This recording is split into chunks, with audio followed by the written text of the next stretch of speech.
Today's video is replacement of touchscreen of Vivo Y28.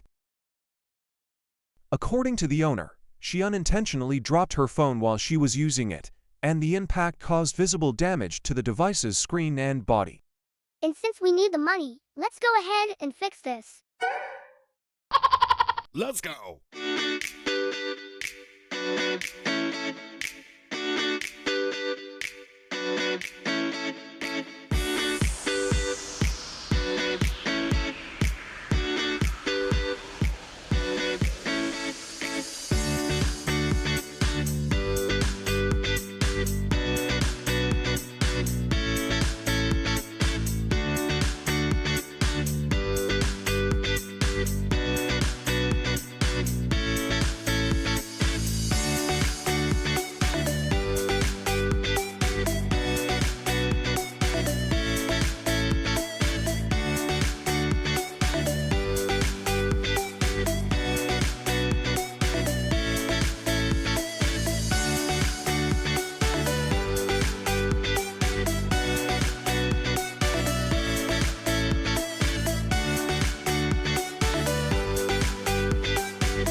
After all my hard work, madam, your phone is now fully repaired and ready to use.